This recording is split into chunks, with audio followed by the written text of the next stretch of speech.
때로는 우리의 삶이 그 어떤 영화보다 더 극적인 순간을 마주하게 할 때가 있습니다.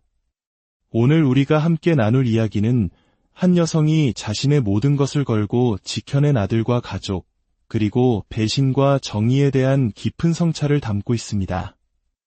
이야기를 시작하기에 앞서 저희는 이러한 진솔한 삶의 기록들을 통해 서로를 더 깊이 이해하고 공감할 수 있다고 믿습니다. 만약 여러분께서도 이 믿음에 동참하신다면 잠시 시간을 내어 구독과 알림 설정을 부탁드립니다. 여러분의 따뜻한 관심이 저희가 더 의미 있는 이야기들을 세상에 전할 수 있는 큰 힘이 됩니다. 평안과 은총이 여러분과 함께 하시기를 기원합니다. 저는 이 제50대 후반, 오직 하나뿐인 아들을 위해 쉼없이 달려온 한 어머니입니다. 최근 병원을 찾는 일이 잦아졌습니다. 연로하신 시아버님의 건강이 눈에 띄게 약해지셨기 때문입니다. 저희 가족과 함께 하실 시간이 얼마 남지 않았다는 사실이 마음을 무겁게 짓누릅니다. 평생을 호랑이처럼 기세등등하게 살아오셨던 분이 기력 없이 누워 힘겹게 숨을 내쉬는 모습을 볼 때마다 인생의 덧없음에 수많은 상념에 잠기곤 합니다. 언제까지나 저희 곁을 든든히 지켜주실 것만 같았던 시아버님이었지만 무정한 시간은 그분을 기다려주지 않았습니다. 시아버님께서 세상을 떠나시면 또 다른 국면이 펼쳐지겠지요. 하지만 저는 그분의 희생이 헛되지 않도록 제게 주어진 삶을 최선을 다해 살아내려 합니다. 제가 오늘 이토록 무거운 이야기를 꺼내게 된 것은 제 남편이라는 사람이 지난 세월 동안 우리 가족에게 어떤 짓을 저질러 왔는지 그 모든 것을 고발하고 싶었기 때문입니다. 모든 사건의 시작은 제 아들이 고등학생이었던 어느 날이었습니다. 아직 학교에 있어야 할 시간에 아들이 눈물범벅이 된 얼굴로 집에 들어왔습니다. 저는 너무 놀라 무슨 일이냐고 묻는 동시에 남편에게 전화를 걸었습니다. 그리고 그 순간부터 저희 가족의 비극은 막을 올렸습니다. 수화기 넘어 남편의 목소리는 아무렇지도 않게 그러나 얼음장처럼 차갑게 말했습니다. 아들을 중퇴시켰다고요. 그 충격적인 한마디에 제 세상은 무너져 내렸습니다. 지금 제정신이에요. 학교 잘 다니고 있는 애를 당신 마음대로 중퇴시키면 어쩌자는 거예요. 저랑 상의 한마디도 없었잖아요.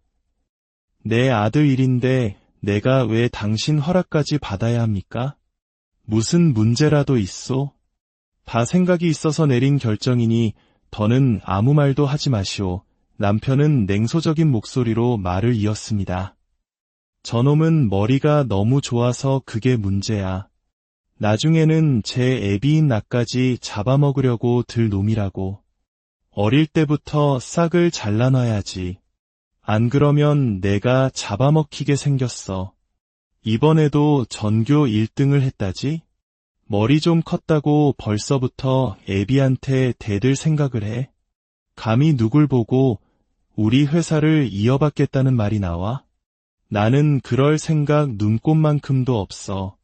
앞으로 저놈 잘 되는 꼴은 절대 못 보니까 중퇴시킨 거 취소할 생각 마. 만약 당신도 내 결정에 토를 단다면 그땐 이 집에서 쫓겨날 줄 아시오. 알겠어. 저놈은 이제 막노동이나 하면서 인생 쓴맛이나 보라고 해. 내가 볼 땐 그게 딱이야. 그리고 나 오늘 집에 안 들어가니 그런 줄 알아. 언제부턴가 남편의 행동에서 이상한 낌새를 느끼긴 했지만 이 정도일 줄은 몰랐습니다. 워낙 감정 기복이 심한 사람이라 시간이 지나면 괜찮아지겠거니 생각했습니다. 걱정되어 무슨 일이냐고 물어보기라도 하면 신경 쓸 거 없다며 오히려 화를 내는 성격에 그저 지켜볼 수밖에 없었습니다. 하지만 아들의 인생이 걸린 문제를 이렇게 독단적으로 처리한 남편의 행동은 저를 절망에 빠뜨렸습니다. 울고 있는 아들을 보며 어찌할 바를 몰라 머릿속이 하얗게 비어버렸습니다. 그때 학교 담임 선생님에게서 전화가 걸려왔습니다. 남편이 교장실로 곧장 찾아가 중퇴 처리를 강행했고 그 충격으로 넋이 나간 제 아들을 걱정하는 내용이었습니다. 전교 1등을 하던 모범생이 하루아침에 자퇴를 하게 되었으니 학교에서도 얼마나 당황스러웠을까요? 저는 선생님께 중퇴를 취소해달라고 애원했지만 남편과 교장 단둘이 진행한 사안이라 담임 선생님 권한 밖의 일이라며 직접 학교로 찾아와 교장 선생님과 상담하는 편이 좋겠다는 조언을 들었습니다. 하지만 남편은 이미 손을 써둔 뒤였습니다. 제가 찾아올 것을 예상하고 교장에게 단단히 일러두었는지 교장은 저를 만나주려고조차 하지 않았습니다. 결국 아무것도 해결하지 못한 채 무거운 발걸음으로 집으로 돌아왔습니다. 조용한 아들 방문을 조심스럽게 열어보니 아들은 이 암담한 상황 속에서도 책상에 앉아 공부에 집중하고 있었습니다. 엄마인 제가 어떻게든 해결해 줄 것이라 믿고 있었던 걸까요? 그 모습에 가슴이 미어졌습니다. 더 늦기 전에 어떻게든 해결해야 했습니다. 저는 시어머니께 전화를 걸어 자초지종을 설명했습니다. 그러나 제 기대를 비웃기라도 하듯 시어머니의 입에서는 상상조차 할 수 없는 냉정한 말들이 흘러나왔습니다. 그래서 나더러 어쩌라는 거냐? 내가 무슨 힘이 있다고. 평생 내 시아버지 말에 토 한 번 달아본 적 없이 살았는데 괜히 나섰다가 나까지 피해보면 내가 책임질 거니? 내 아들이 아무 생각 없이 그런 짓을 저질렀겠어. 어머님, 하나뿐인 손자가 지금 아버님 때문에 강제로 학교를 그만두게 생겼어요. 이게 얼마나 심각한 문제인지 정말 모르시겠어요? 제발 남편 좀 설득해주세요. 싫다. 내 아들 일에 나까지 끌어들이지 마라. 손자가 많든 적든 아들 말 안 들었다가 집안 풍비박산 나는 꼴 보고 싶지 않으니까. 그냥 현실을 받아들여. 아니면 검정고시라도 보든가. 괜히 일 크게 만들지 마. 지금 그 말씀이 가족을 위한 길이라고 생각하시는 건 아니죠? 어머님, 정말 실망입니다. 다시는 연락드리지 않겠습니다. 그러든지 말든지. 내가 며느리로서 마음에 들어서 여태 끼고 산 줄 아니. 시어머니는 끝까지 제 편이 되어주지 않았습니다. 욱하는 성격의 남편에게 혹시라도 해코지를 당할까 두려웠던 것인지 아니면 애초에 저를 며느리로 마음에 들어 하지 않았기 때문인지 제 간절한 부탁을 철저히 외면했습니다. 사방이 막힌 듯한 답답함에 눈물만 쏟아내고 있을 때 전화벨이 울렸습니다. 해외 법인 일정을 마치고 한국으로 돌아오신 시아버님이었습니다. 몇 년간 회사를 안정시키기 위해 해외에 머무르셨기에 그동안 얼굴 한번 뵙지 못했습니다. 가족 누구도 전화를 받지 않아 걱정되는 마음에 제게 전화를 하신 것이었습니다. 시아버님의 목소리를 듣는 순간 그동안 억눌렀던 서름이 북받쳐 올라 저는 목 놓아 울고 말았습니다. 갑작스러운 제 오열에 당황하신 시아버님은 자초지종을 물으셨고 저는 하나부터 10까지 모든 상황을 털어놓았습니다. 묵묵히 모든 것을 들으신 시아버님은 불호령 같은 목소리로 당장 아들을 데리고 시댁으로 오라고 하셨습니다. 시아버님의 말씀대로 아들과 함께 시댁 현관문 앞에 섰을 때 안에서는 시아버님의 언성 높은 목소리가 문 밖까지 생생하게 들려왔습니다. 며느리가 전화해서 문제를 해결해달라고 부탁한 걸 그렇게 거절해? 혼자 감당하기 힘들었으면 나한테 전화 한 통이라도 할 수 있었던 거 아니야. 내가 분명 말했지. 며느리 오면 보자마자 당신 잘못부터 인정하라고. 만약 내가 시키는 대로 안 하면 당신도 이 집에서 당장 쫓겨날 줄 알아.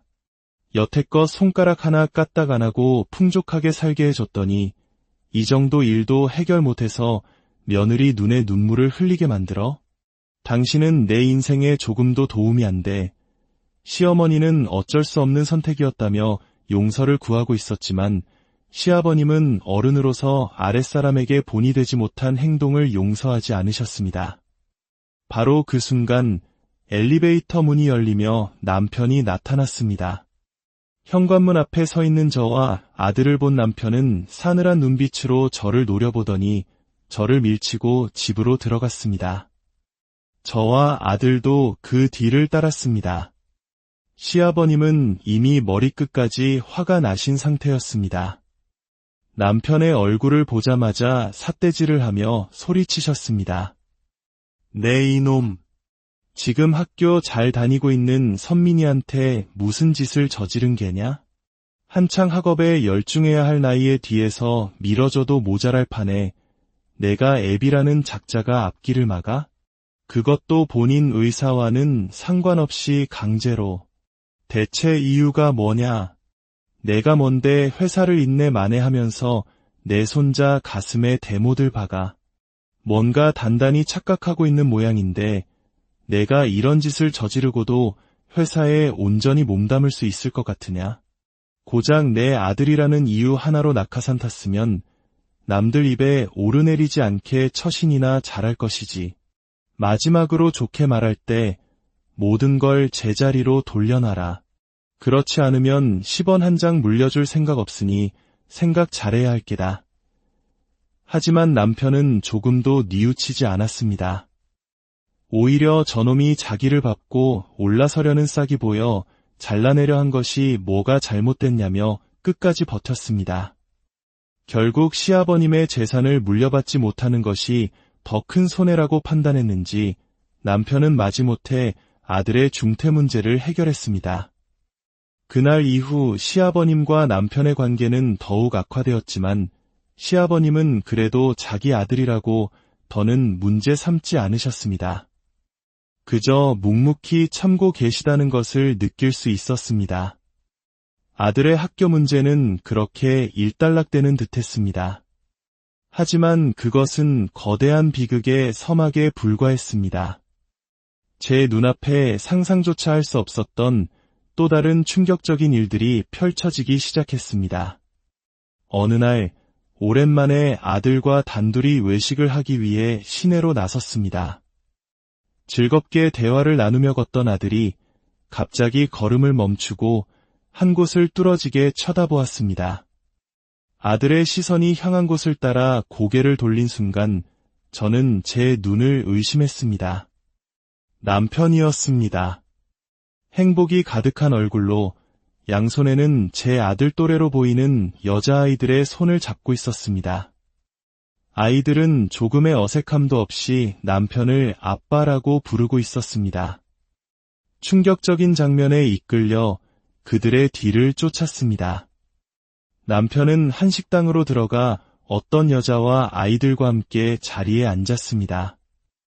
그 모습을 본 아들은 이성을 잃고 남편에게 달려가 소리치며 난동을 부렸습니다. 저와 아들의 갑작스러운 등장에 남편은 당황한 기색이 역력했습니다. 그는 자리에서 일어나 자기도 모르게 그 여자와 아이들을 자신의 등 뒤로 숨기는 모습을 보였습니다. 저보다 그들을 먼저 보호하려는 남편의 행동은 제 가슴을 갈기갈기 찢어 놓았습니다. 지금 이게 뭐 하는 짓이에요? 저 애들이 당신을 아빠라고 부르던데 그게 무슨 말이에요? 두 귀로 똑똑히 들었으면서 뭘 또 묻는 거요? 당신이 들은 그대로야. 내가 저 애들 아빠고 이 사람은 내 아내요. 당신 나 몰래 두 집 살림을 하고 있었던 거군요. 그래서 우리한테 그렇게 소홀했던 거였어? 어떻게 이런 식으로 사람 뒤통수를 칠 수 있어요? 어차피 이렇게 된 거 이제 그만합시다. 솔직히 나도 두 집 살림하는 거 쉽지 않았어. 이자료는 원하는 만큼 줄 테니 이혼 서류에 도장 찍고 깨끗하게 끝냅시다. 옆에 있던 상간녀마저 뻔뻔하게 끼어들었습니다. 솔직히 두 분 사이도 안 좋으면서 뭘 그렇게 질질 끌어요. 돈 주겠다는데 저 같으면 받고 각자 갈 길 가겠네요. 저는 그 자리에서 모든 것을 뒤엎고 싶었지만 충격받은 아들을 생각해 간신히 이성을 붙잡았습니다. 저는 남편에게 시부모님 댁에서 모든 것을 매듭짓자고 말한 뒤 아들을 데리고 급히 그 자리를 빠져나왔습니다. 시댁으로 향하는 내내 아들은 아무 말도 하지 않았습니다. 그 작은 어깨가 얼마나 무거울지 생각하니 심장이 저려왔습니다.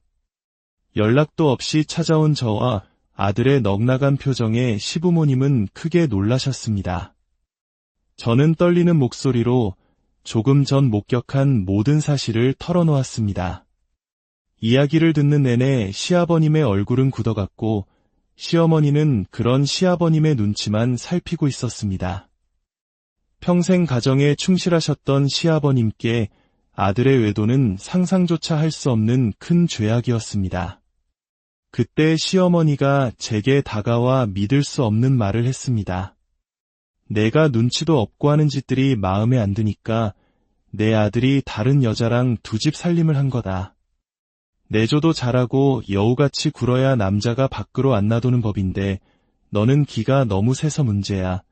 모든 잘못을 제 탓으로 돌리는 시어머니의 말에 저는 더 이상 참을 수 없었습니다. 저는 그동안 남편을 위해 얼마나 희생하며 살아왔는지 그럼에도 불구하고 가정부 취급만 당했던 서러움을 토해냈습니다. 시어머니는 제가 강하게 나오자 당황하며 더 이상 말을 잇지 못했습니다.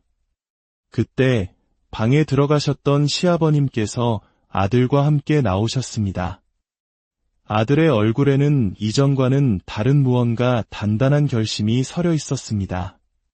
시아버님은 남편이 집에 들어올 것 같지 않으니 나중에 다시 이야기하자며 저희를 돌려보내셨습니다. 집으로 돌아온 아들은 곧장 자기 방으로 들어가 공부에 열중했습니다. 시아버님과 나눈 대화가 아들에게 큰 심경의 변화를 가져온 듯했습니다. 아들은 자기 아버지 때문에 자신의 인생을 망치고 싶지 않다고 판단을 내린 것 같았습니다. 그날 이후 남편은 집에 들어오지 않았습니다. 우편으로 이혼 서류만 덩그러니 날아올 뿐이었습니다. 시아버님 역시 아무런 조치를 취하지 않으셨습니다. 저는 아들에게 시아버님과 무슨 대화를 나누었는지 물었지만 아들은 나중에 설명드리겠다며 공부에만 집중하게 해달라고 부탁했습니다. 그렇게 시간은 무심하게 흘러갔습니다. 아들은 고등학교를 졸업하고 대학까지 무사히 마쳤습니다. 저는 아들의 성공을 위해 숨죽이며 때를 기다렸습니다. 남편은 보란듯이 휴대폰 프로필 사진에 상간녀의 두 딸과 함께 찍은 사진을 올려놓았습니다. 그 사진을 봤을 아들을 생각하니 마음이 아팠지만 아들은 묵묵히 자신의 길을 갈 뿐이었습니다. 그러던 어느 날 시어머니께서 췌장암으로 세상을 떠나셨습니다. 장례식장에서 몇 년 만에 남편과 마주쳤지만 우리는 서로를 남처럼 무시했습니다. 장례가 끝난 후 시아버님은 저와 아들에게 다음날 특정 주소로 와달라고 하셨습니다. 다음날 아들과 함께 찾아간 곳은 한 부동산 중개소였습니다. 그곳에는 남편도 와 있었습니다. 우리가 올 줄 몰랐는지 당황한 표정으로 시아버님을 바라보고 있었습니다. 시아버님은 아들에게 서류 하나를 건넸고 아들은 가방에서 법인 인감을 꺼내 서류에 도장을 찍었습니다. 아버지, 지금 이게 뭐 하는 겁니까? 저 서류를 왜 저놈한테 주는 겁니까? 저 건물은 이제 제 소유가 된다고 하셨잖아요. 남편이 소리쳤지만 시아버님은 차가운 목소리로 말했습니다. 내가 두 집 살림을 하다가 들킨 그날 내가 선민이와 따로 나눈 대화가 무엇이었는지 아느냐? 너에 대한 복수를 목표로 삼고 달려가라고 했다. 사람이 목표를 달성하기 위해서는 뚜렷한 목적이 있어야 하는 법. 선민이는 너에게 복수하기 위해 그리고 우리 회사의 대표가 되기 위해 지금까지 내 곁에서 묵묵히 준비를 해왔다. 그리고 마침내 모든 임원들의 만장일치로 우리 회사의 새로운 대표로 추대되었다. 오늘 이 시간 이후로 너에게는 모든 지원을 끊을 것이며 너는 우리 회사에서 해고야. 시아버님은 남편에게 마지막 기회를 주셨습니다. 두 집 살림을 정리하고 무릎 꿇고 용서를 빈다면 다시 한번 생각해보겠다고 하셨습니다. 하지만 남편은 그 기회를 제 발로 걷어찼습니다. 자기가 꾸린 가족들과 함께 살면 된다며 큰 소리치더니 중개소를 뛰쳐나갔습니다. 결국 남편은 모든 것을 잃었습니다. 회사에서 쫓겨났고 저와도 이혼했습니다. 아들은 어느새 회사를 훌륭하게 이끄는 대표가 되어 있었습니다. 저와 아들을 버리지 않고 끝까지 지켜주신 시아버님께는 감사한 마음뿐이었습니다. 하지만 세월은 시아버님의 건강마저 앗아갔습니다. 이제 남은 시간이 얼마 없다는 것을 모두가 알고 있었습니다. 그런데 어느 날 남편이 병원으로 찾아왔습니다. 허름한 옷차림에 초점 없는 눈, 영락 없는 거짓골이었습니다. 떵떵거리며 모든 인연을 끊어버렸던 그가 돌아온 이유는 가진 것 하나 없이 빈털터리가 되었기 때문이었습니다. 알고 보니 대장암 투병 중이었습니다. 그를 지켜주겠다던 상간녀와 두 딸은 그의 재산을 모두 챙겨 해외로 도망간 뒤였습니다. 남편은 제 앞에 무릎을 꿇고 살려달라고 애원했습니다. 자신의 잘못을 뉘우치겠다고 다시 시작하고 싶다고 울부짖었습니다. 하지만 제 마음은 조금도 흔들리지 않았습니다. 오랜 시간이 흐른 만큼 그 사람에 대한 미움도 연민도 그 어떤 감정도 남아있지 않았습니다. 저는 그저 그를 도와주고 싶지 않았습니다. 제가 전 남편의 치료를 도와주지 않는 것이 잘못된 일일까요? 만약 그가 완치된다면 또다시 저희 모자의 삶의 짐이 되고 또 다른 불행을 가져올까 두렵습니다. 여러분들의 생각은 어떠신가요? 지긋지긋한 2년을 이제는 정말 끝내고 싶습니다. 제 이야기를 들어주신 모든 분들께 오늘 하루도 힘내시라는 말씀을 전하고 싶습니다. 때로는 우리의 삶이 그 어떤 영화보다 더 극적인 순간을 마주하게 할 때가 있습니다. 오늘 우리가 함께 나눌 이야기는 한 여성이 자신의 모든 것을 걸고 지켜낸 아들과 가족, 그리고 배신과 정의에 대한 깊은 성찰을 담고 있습니다.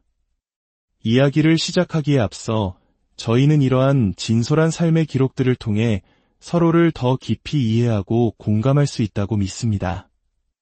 만약 여러분께서도 이 믿음에 동참하신다면 잠시 시간을 내어 구독과 알림 설정을 부탁드립니다. 여러분의 따뜻한 관심이 저희가 더 의미 있는 이야기들을 세상에 전할 수 있는 큰 힘이 됩니다. 평안과 은총이 여러분과 함께 하시기를 기원합니다. 저는 이 제 50대 후반 오직 하나뿐인 아들을 위해 쉼없이 달려온 한 어머니입니다. 최근 병원을 찾는 일이 잦아졌습니다. 연로하신 시아버님의 건강이 눈에 띄게 약해지셨기 때문입니다. 저희 가족과 함께 하실 시간이 얼마 남지 않았다는 사실이 마음을 무겁게 짓누릅니다. 평생을 호랑이처럼 기세등등하게 살아오셨던 분이 기력 없이 누워 힘겹게 숨을 내쉬는 모습을 볼 때마다 인생의 덧없음에 수많은 상념에 잠기곤 합니다. 언제까지나 저희 곁을 든든히 지켜주실 것만 같았던 시아버님이었지만 무정한 시간은 그분을 기다려주지 않았습니다. 시아버님께서 세상을 떠나시면 또 다른 국면이 펼쳐지겠지요. 하지만 저는 그분의 희생이 헛되지 않도록 제게 주어진 삶을 최선을 다해 살아내려 합니다. 제가 오늘 이토록 무거운 이야기를 꺼내게 된 것은 제 남편이라는 사람이 지난 세월 동안 우리 가족에게 어떤 짓을 저질러 왔는지 그 모든 것을 고발하고 싶었기 때문입니다. 모든 사건의 시작은 제 아들이 고등학생이었던 어느 날이었습니다. 아직 학교에 있어야 할 시간에 아들이 눈물범벅이 된 얼굴로 집에 들어왔습니다. 저는 너무 놀라 무슨 일이냐고 묻는 동시에 남편에게 전화를 걸었습니다. 그리고 그 순간부터 저희 가족의 비극은 막을 올렸습니다. 수화기 넘어 남편의 목소리는 아무렇지도 않게 그러나 얼음장처럼 차갑게 말했습니다. 아들을 중퇴시켰다고요. 그 충격적인 한마디에 제 세상은 무너져 내렸습니다. 지금 제정신이에요. 학교 잘 다니고 있는 애를 당신 마음대로 중퇴시키면 어쩌자는 거예요. 저랑 상의 한마디도 없었잖아요. 내 아들 일인데 내가 왜 당신 허락까지 받아야 합니까? 무슨 문제라도 있소? 다 생각이 있어서 내린 결정이니 더는 아무 말도 하지 마시오. 남편은 냉소적인 목소리로 말을 이었습니다. 저놈은 머리가 너무 좋아서 그게 문제야. 나중에는 제 애비인 나까지 잡아먹으려고 들 놈이라고. 어릴 때부터 싹을 잘라놔야지. 안 그러면 내가 잡아먹히게 생겼어. 이번에도 전교 1등을 했다지? 머리 좀 컸다고 벌써부터 애비한테 대들 생각을 해? 감히 누굴 보고 우리 회사를 이어받겠다는 말이 나와? 나는 그럴 생각 눈꼽만큼도 없어. 앞으로 저놈 잘 되는 꼴은 절대 못 보니까 중퇴시킨 거 취소할 생각 마. 만약 당신도 내 결정에 토를 단다면 그땐 이 집에서 쫓겨날 줄 아시오. 알겠어. 저놈은 이제 막노동이나 하면서 인생 쓴맛이나 보라고 해. 내가 볼 땐 그게 딱이야. 그리고 나 오늘 집에 안 들어가니 그런 줄 알아. 언제부턴가 남편의 행동에서 이상한 낌새를 느끼긴 했지만 이 정도일 줄은 몰랐습니다. 워낙 감정 기복이 심한 사람이라 시간이 지나면 괜찮아지겠거니 생각했습니다. 걱정되어 무슨 일이냐고 물어보기라도 하면 신경 쓸 거 없다며 오히려 화를 내는 성격에 그저 지켜볼 수밖에 없었습니다. 하지만 아들의 인생이 걸린 문제를 이렇게 독단적으로 처리한 남편의 행동은 저를 절망에 빠뜨렸습니다. 울고 있는 아들을 보며 어찌할 바를 몰라 머릿속이 하얗게 비어버렸습니다. 그때 학교 담임 선생님에게서 전화가 걸려왔습니다. 남편이 교장실로 곧장 찾아가 중퇴 처리를 강행했고 그 충격으로 넋이 나간 제 아들을 걱정하는 내용이었습니다. 전교 1등을 하던 모범생이 하루아침에 자퇴를 하게 되었으니 학교에서도 얼마나 당황스러웠을까요? 저는 선생님께 중퇴를 취소해달라고 애원했지만 남편과 교장 단둘이 진행한 사안이라 담임 선생님 권한 밖의 일이라며 직접 학교로 찾아와 교장 선생님과 상담하는 편이 좋겠다는 조언을 들었습니다. 하지만 남편은 이미 손을 써둔 뒤였습니다. 제가 찾아올 것을 예상하고 교장에게 단단히 일러두었는지 교장은 저를 만나주려고조차 하지 않았습니다. 결국 아무것도 해결하지 못한 채 무거운 발걸음으로 집으로 돌아왔습니다. 조용한 아들 방문을 조심스럽게 열어보니 아들은 이 암담한 상황 속에서도 책상에 앉아 공부에 집중하고 있었습니다. 엄마인 제가 어떻게든 해결해 줄 것이라 믿고 있었던 걸까요? 그 모습에 가슴이 미어졌습니다. 더 늦기 전에 어떻게든 해결해야 했습니다. 저는 시어머니께 전화를 걸어 자초지종을 설명했습니다. 그러나 제 기대를 비웃기라도 하듯 시어머니의 입에서는 상상조차 할 수 없는 냉정한 말들이 흘러나왔습니다. 그래서 나더러 어쩌라는 거냐? 내가 무슨 힘이 있다고. 평생 내 시아버지 말에 토 한 번 달아본 적 없이 살았는데 괜히 나섰다가 나까지 피해보면 내가 책임질 거니? 내 아들이 아무 생각 없이 그런 짓을 저질렀겠어. 어머님, 하나뿐인 손자가 지금 아버님 때문에 강제로 학교를 그만두게 생겼어요. 이게 얼마나 심각한 문제인지 정말 모르시겠어요? 제발 남편 좀 설득해 주세요. 싫다. 내 아들 일에 나까지 끌어들이지 마라. 손자가 많든 적든 아들 말 안 들었다가 집안 풍비박산 나는 꼴 보고 싶지 않으니까. 그냥 현실을 받아들여. 아니면 검정고시라도 보든가. 괜히 일 크게 만들지 마. 지금 그 말씀이 가족을 위한 길이라고 생각하시는 건 아니죠? 어머님, 정말 실망입니다. 다시는 연락드리지 않겠습니다. 그러든지 말든지. 내가 며느리로서 마음에 들어서 여태 끼고 산 줄 아니. 시어머니는 끝까지 제 편이 되어주지 않았습니다. 욱하는 성격의 남편에게 혹시라도 해코지를 당할까 두려웠던 것인지 아니면 애초에 저를 며느리로 마음에 들어 하지 않았기 때문인지 제 간절한 부탁을 철저히 외면했습니다. 사방이 막힌 듯한 답답함에 눈물만 쏟아내고 있을 때 전화벨이 울렸습니다. 해외 법인 일정을 마치고 한국으로 돌아오신 시아버님이었습니다. 몇 년간 회사를 안정시키기 위해 해외에 머무르셨기에 그동안 얼굴 한번 뵙지 못했습니다. 가족 누구도 전화를 받지 않아 걱정되는 마음에 제게 전화를 하신 것이었습니다. 시아버님의 목소리를 듣는 순간 그동안 억눌렀던 서름이 북받쳐 올라 저는 목 놓아 울고 말았습니다.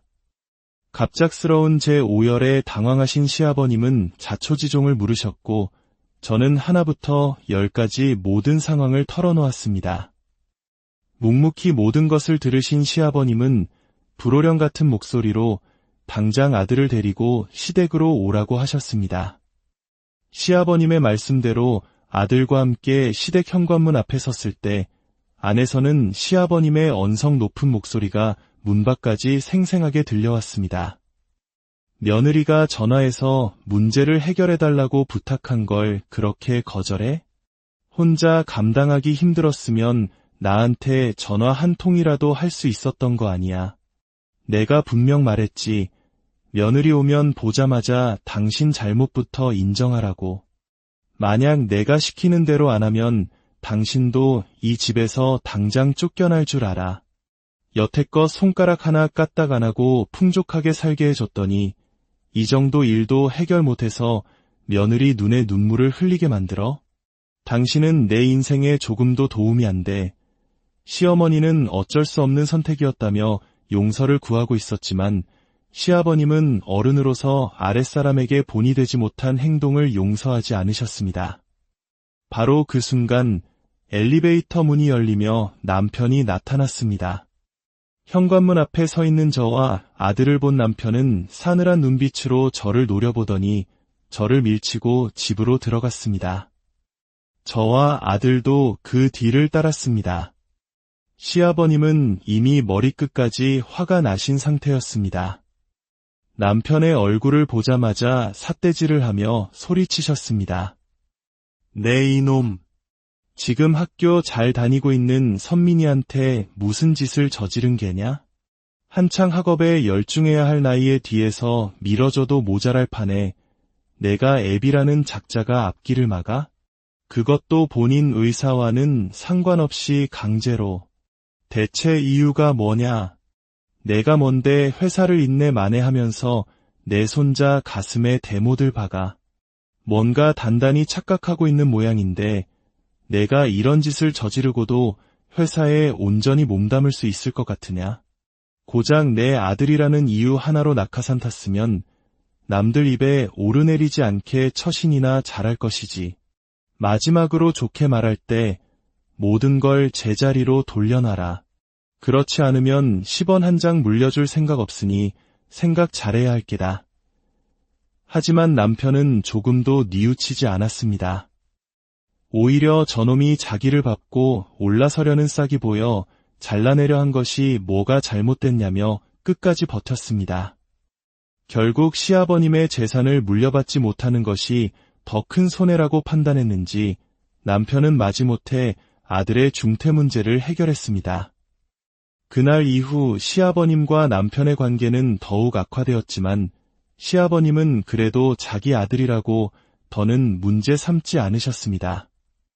그저 묵묵히 참고 계시다는 것을 느낄 수 있었습니다. 아들의 학교 문제는 그렇게 일단락되는 듯했습니다. 하지만 그것은 거대한 비극의 서막에 불과했습니다. 제 눈앞에 상상조차 할 수 없었던 또 다른 충격적인 일들이 펼쳐지기 시작했습니다. 어느 날 오랜만에 아들과 단둘이 외식을 하기 위해 시내로 나섰습니다. 즐겁게 대화를 나누며 걷던 아들이 갑자기 걸음을 멈추고 한 곳을 뚫어지게 쳐다보았습니다. 아들의 시선이 향한 곳을 따라 고개를 돌린 순간 저는 제 눈을 의심했습니다. 남편이었습니다. 행복이 가득한 얼굴로 양손에는 제 아들 또래로 보이는 여자아이들의 손을 잡고 있었습니다. 아이들은 조금의 어색함도 없이 남편을 아빠라고 부르고 있었습니다.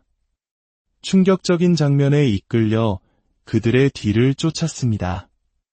남편은 한식당으로 들어가 어떤 여자와 아이들과 함께 자리에 앉았습니다. 그 모습을 본 아들은 이성을 잃고 남편에게 달려가 소리치며 난동을 부렸습니다.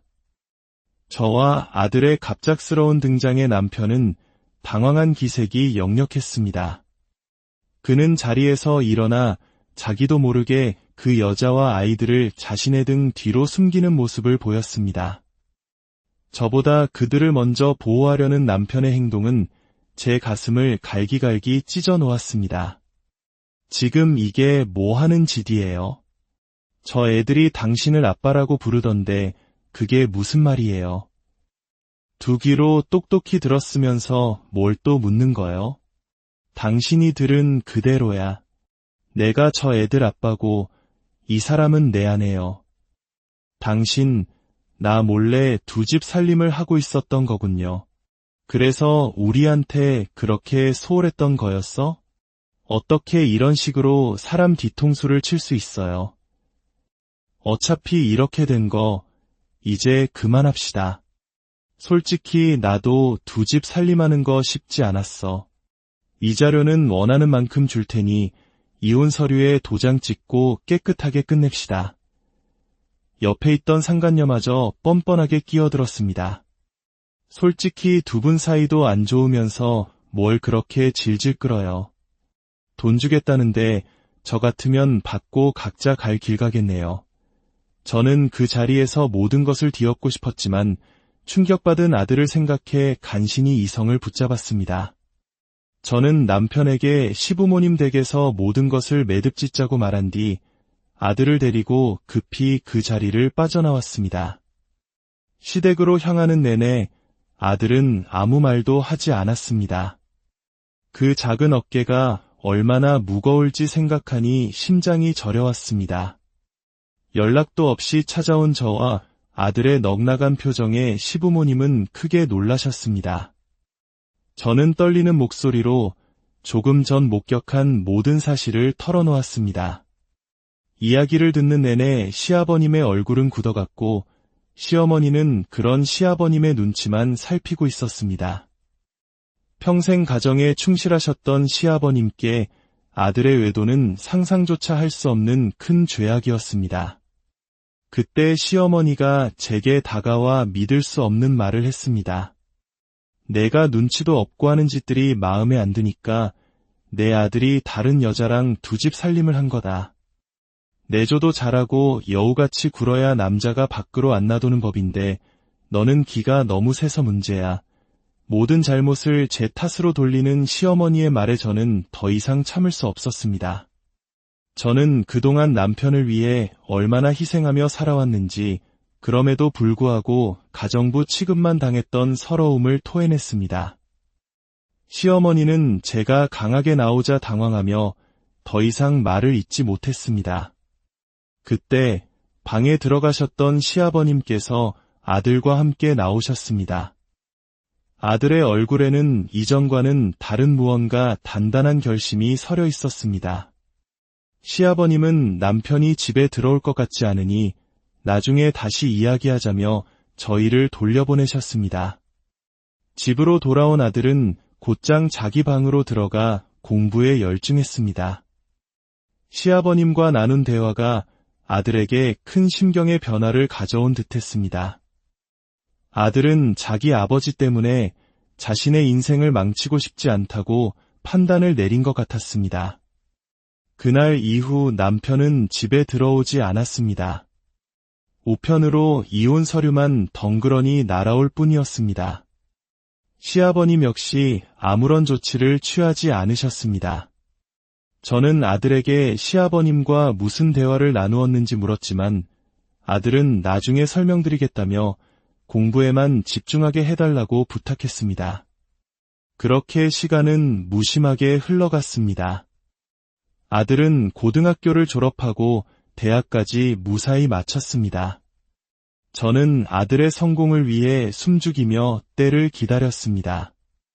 남편은 보란듯이 휴대폰 프로필 사진에 상간녀의 두 딸과 함께 찍은 사진을 올려놓았습니다.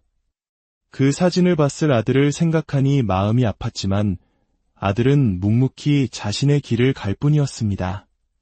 그러던 어느 날 시어머니께서 췌장암으로 세상을 떠나셨습니다.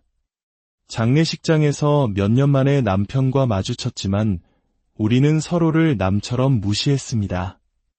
장례가 끝난 후 시아버님은 저와 아들에게 다음날 특정 주소로 와달라고 하셨습니다.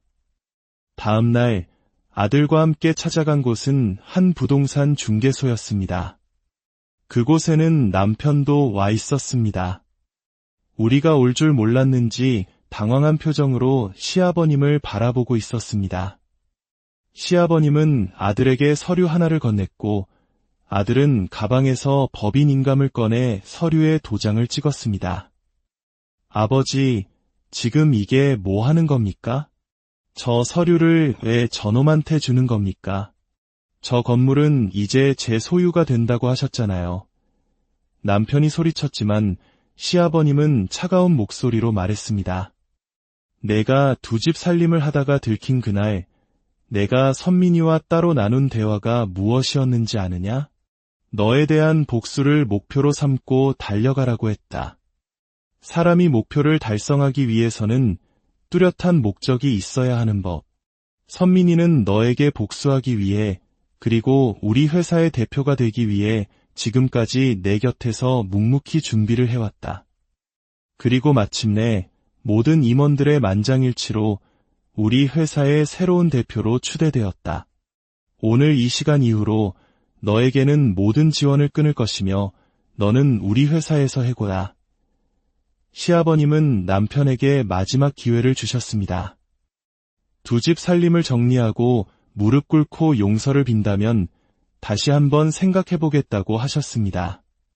하지만 남편은 그 기회를 제 발로 걷어찼습니다. 자기가 꾸린 가족들과 함께 살면 된다며 큰 소리치더니 중개소를 뛰쳐나갔습니다. 결국 남편은 모든 것을 잃었습니다. 회사에서 쫓겨났고 저와도 이혼했습니다.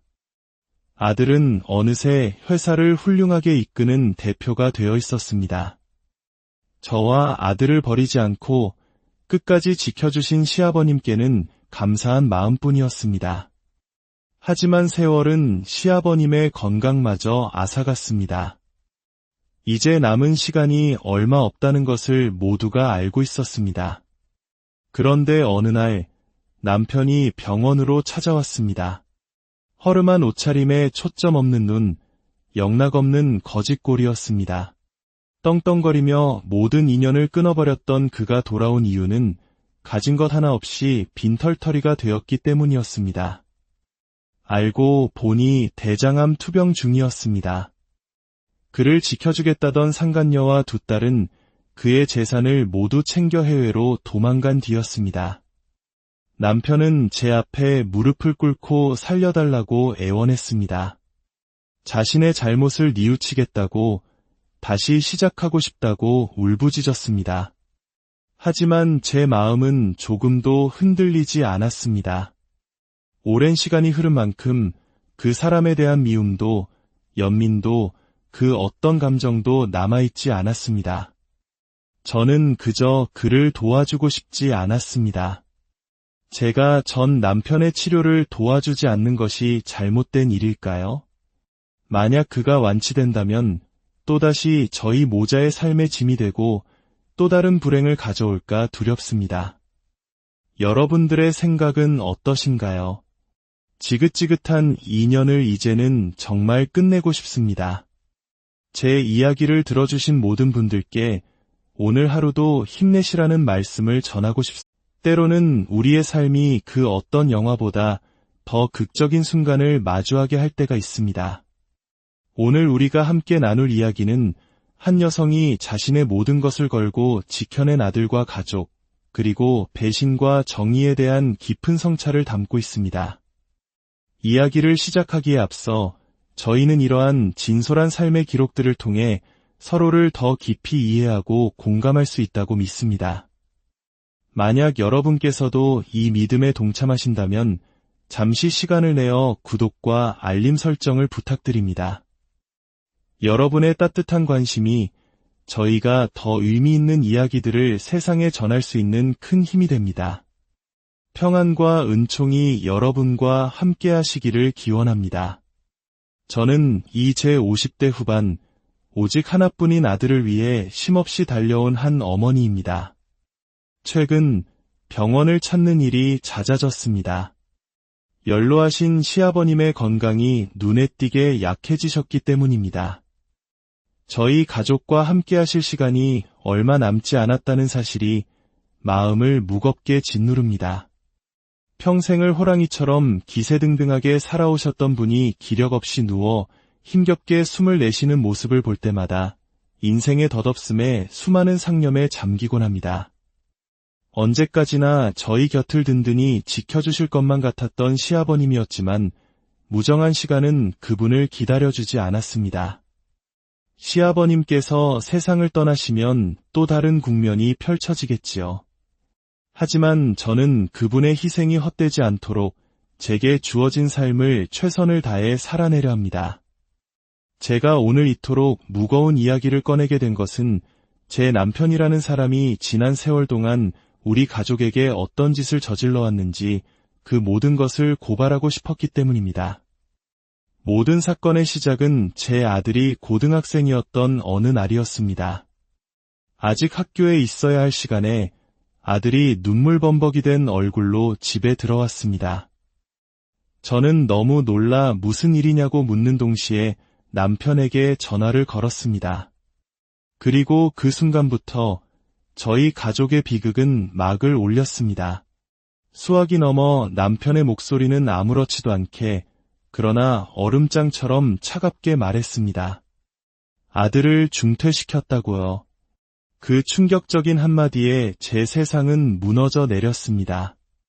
지금 제정신이에요. 학교 잘 다니고 있는 애를 당신 마음대로 중퇴시키면 어쩌자는 거예요. 저랑 상의 한마디도 없었잖아요. 내 아들 일인데 내가 왜 당신 허락까지 받아야 합니까? 무슨 문제라도 있소?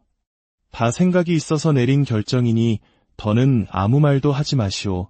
남편은 냉소적인 목소리로 말을 이었습니다. 저놈은 머리가 너무 좋아서 그게 문제야.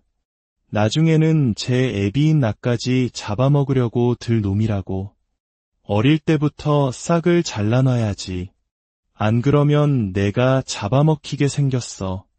이번에도 전교 1등을 했다지? 머리 좀 컸다고 벌써부터 애비한테 대들 생각을 해?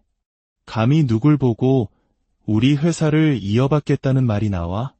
나는 그럴 생각 눈꼽만큼도 없어. 앞으로 저놈 잘 되는 꼴은 절대 못 보니까 중퇴시킨 거 취소할 생각 마.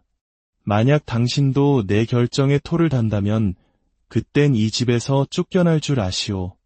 알겠어. 저놈은 이제 막노동이나 하면서 인생 쓴맛이나 보라고 해. 내가 볼 땐 그게 딱이야. 그리고 나 오늘 집에 안 들어가니 그런 줄 알아. 언제부턴가 남편의 행동에서 이상한 낌새를 느끼긴 했지만 이 정도일 줄은 몰랐습니다. 워낙 감정 기복이 심한 사람이라 시간이 지나면 괜찮아지겠거니 생각했습니다.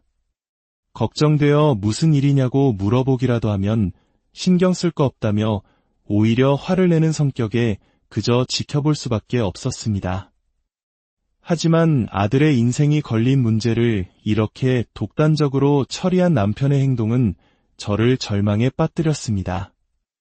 울고 있는 아들을 보며 어찌할 바를 몰라 머릿속이 하얗게 비어버렸습니다. 그때 학교 담임 선생님에게서 전화가 걸려왔습니다. 남편이 교장실로 곧장 찾아가 중퇴 처리를 강행했고 그 충격으로 넋이 나간 제 아들을 걱정하는 내용이었습니다. 전교 1등을 하던 모범생이 하루아침에 자퇴를 하게 되었으니 학교에서도 얼마나 당황스러웠을까요? 저는 선생님께 중퇴를 취소해달라고 애원했지만 남편과 교장 단둘이 진행한 사안이라 담임 선생님 권한 밖의 일이라며 직접 학교로 찾아와 교장 선생님과 상담하는 편이 좋겠다는 조언을 들었습니다. 하지만 남편은 이미 손을 써둔 뒤였습니다. 제가 찾아올 것을 예상하고 교장에게 단단히 일러두었는지 교장은 저를 만나주려고조차 하지 않았습니다. 결국 아무것도 해결하지 못한 채 무거운 발걸음으로 집으로 돌아왔습니다. 조용한 아들 방문을 조심스럽게 열어보니 아들은 이 암담한 상황 속에서도 책상에 앉아 공부에 집중하고 있었습니다. 엄마인 제가 어떻게든 해결해 줄 것이라 믿고 있었던 걸까요? 그 모습에 가슴이 미어졌습니다. 더 늦기 전에 어떻게든 해결해야 했습니다. 저는 시어머니께 전화를 걸어 자초지종을 설명했습니다. 그러나 제 기대를 비웃기라도 하듯 시어머니의 입에서는 상상조차 할 수 없는 냉정한 말들이 흘러나왔습니다. 그래서 나더러 어쩌라는 거냐? 내가 무슨 힘이 있다고. 평생 내 시아버지 말에 토 한 번 달아본 적 없이 살았는데 괜히 나섰다가 나까지 피해보면 내가 책임질 거니? 내 아들이 아무 생각 없이 그런 짓을 저질렀겠어. 어머님, 하나뿐인 손자가 지금 아버님 때문에 강제로 학교를 그만두게 생겼어요. 이게 얼마나 심각한 문제인지 정말 모르시겠어요? 제발 남편 좀 설득해주세요. 싫다. 내 아들 일에 나까지 끌어들이지 마라. 손자가 많든 적든 아들 말 안 들었다가 집안 풍비박산 나는 꼴 보고 싶지 않으니까. 그냥 현실을 받아들여. 아니면 검정고시라도 보든가. 괜히 일 크게 만들지 마. 지금 그 말씀이 가족을 위한 길이라고 생각하시는 건 아니죠? 어머님, 정말 실망입니다. 다시는 연락드리지 않겠습니다. 그러든지 말든지. 내가 며느리로서 마음에 들어서 여태 끼고 산 줄 아니. 시어머니는 끝까지 제 편이 되어주지 않았습니다. 욱하는 성격의 남편에게 혹시라도 해코지를 당할까 두려웠던 것인지 아니면 애초에 저를 며느리로 마음에 들어 하지 않았기 때문인지 제 간절한 부탁을 철저히 외면했습니다. 사방이 막힌 듯한 답답함에 눈물만 쏟아내고 있을 때 전화벨이 울렸습니다. 해외 법인 일정을 마치고 한국으로 돌아오신 시아버님이었습니다. 몇 년간 회사를 안정시키기 위해 해외에 머무르셨기에 그동안 얼굴 한번 뵙지 못했습니다. 가족 누구도 전화를 받지 않아 걱정되는 마음에 제게 전화를 하신 것이었습니다. 시아버님의 목소리를 듣는 순간 그동안 억눌렀던 서름이 북받쳐 올라 저는 목 놓아 울고 말았습니다. 갑작스러운 제 오열에 당황하신 시아버님은 자초지종을 물으셨고 저는 하나부터 10까지 모든 상황을 털어놓았습니다. 묵묵히 모든 것을 들으신 시아버님은 불호령 같은 목소리로 당장 아들을 데리고 시댁으로 오라고 하셨습니다. 시아버님의 말씀대로 아들과 함께 시댁 현관문 앞에 섰을 때 안에서는 시아버님의 언성 높은 목소리가 문 밖까지 생생하게 들려왔습니다. 며느리가 전화해서 문제를 해결해달라고 부탁한 걸 그렇게 거절해? 혼자 감당하기 힘들었으면 나한테 전화 한 통이라도 할 수 있었던 거 아니야. 내가 분명 말했지. 며느리 오면 보자마자 당신 잘못부터 인정하라고. 만약 내가 시키는 대로 안 하면 당신도 이 집에서 당장 쫓겨날 줄 알아. 여태껏 손가락 하나 까딱 안 하고 풍족하게 살게 해줬더니 이 정도 일도 해결 못해서 며느리 눈에 눈물을 흘리게 만들어? 당신은 내 인생에 조금도 도움이 안 돼. 시어머니는 어쩔 수 없는 선택이었다며 용서를 구하고 있었지만 시아버님은 어른으로서 아랫사람에게 본이 되지 못한 행동을 용서하지 않으셨습니다. 바로 그 순간 엘리베이터 문이 열리며 남편이 나타났습니다. 현관문 앞에 서 있는 저와 아들을 본 남편은 싸늘한 눈빛으로 저를 노려보더니 저를 밀치고 집으로 들어갔습니다. 저와 아들도 그 뒤를 따랐습니다. 시아버님은 이미 머리끝까지 화가 나신 상태였습니다. 남편의 얼굴을 보자마자 삿대질을 하며 소리치셨습니다. 네 이놈, 지금 학교 잘 다니고 있는 선민이한테 무슨 짓을 저지른 게냐? 한창 학업에 열중해야 할 나이에 뒤에서 밀어줘도 모자랄 판에 내가 애비라는 작자가 앞길을 막아? 그것도 본인 의사와는 상관없이 강제로. 대체 이유가 뭐냐? 내가 뭔데 회사를 인내 만회하면서 내 손자 가슴에 대못을 박아. 뭔가 단단히 착각하고 있는 모양인데 내가 이런 짓을 저지르고도 회사에 온전히 몸담을 수 있을 것 같으냐? 고작 내 아들이라는 이유 하나로 낙하산 탔으면 남들 입에 오르내리지 않게 처신이나 잘할 것이지. 마지막으로 좋게 말할 때 모든 걸 제자리로 돌려놔라. 그렇지 않으면 10원 한 장 물려줄 생각 없으니 생각 잘해야 할 게다. 하지만 남편은 조금도 뉘우치지 않았습니다. 오히려 저놈이 자기를 밟고 올라서려는 싹이 보여 잘라내려 한 것이 뭐가 잘못됐냐며 끝까지 버텼습니다. 결국 시아버님의 재산을 물려받지 못하는 것이 더 큰 손해라고 판단했는지 남편은 마지못해 아들의 중퇴 문제를 해결했습니다. 그날 이후 시아버님과 남편의 관계는 더욱 악화되었지만 시아버님은 그래도 자기 아들이라고 더는 문제 삼지 않으셨습니다. 그저 묵묵히 참고 계시다는 것을 느낄 수 있었습니다. 아들의 학교 문제는 그렇게 일단락되는 듯했습니다. 하지만 그것은 거대한 비극의 서막에 불과했습니다. 제 눈앞에 상상조차 할 수 없었던 또 다른 충격적인 일들이 펼쳐지기 시작했습니다. 어느 날 오랜만에 아들과 단둘이 외식을 하기 위해 시내로 나섰습니다. 즐겁게 대화를 나누며 걷던 아들이 갑자기 걸음을 멈추고 한 곳을 뚫어지게 쳐다보았습니다. 아들의 시선이 향한 곳을 따라 고개를 돌린 순간 저는 제 눈을 의심했습니다. 남편이었습니다. 행복이 가득한 얼굴로 양손에는 제 아들 또래로 보이는 여자아이들의 손을 잡고 있었습니다. 아이들은 조금의 어색함도 없이 남편을 아빠라고 부르고 있었습니다. 충격적인 장면에 이끌려 그들의 뒤를 쫓았습니다. 남편은 한식당으로 들어가 어떤 여자와 아이들과 함께 자리에 앉았습니다. 그 모습을 본 아들은 이성을 잃고 남편에게 달려가 소리치며 난동을 부렸습니다. 저와 아들의 갑작스러운 등장에 남편은 당황한 기색이 역력했습니다. 그는 자리에서 일어나 자기도 모르게 그 여자와 아이들을 자신의 등 뒤로 숨기는 모습을 보였습니다. 저보다 그들을 먼저 보호하려는 남편의 행동은 제 가슴을 갈기갈기 찢어 놓았습니다. 지금 이게 뭐 하는 짓이에요? 저 애들이 당신을 아빠라고 부르던데 그게 무슨 말이에요? 두 귀로 똑똑히 들었으면서 뭘 또 묻는 거요? 당신이 들은 그대로야. 내가 저 애들 아빠고 이 사람은 내 아내요. 당신 나 몰래 두 집 살림을 하고 있었던 거군요.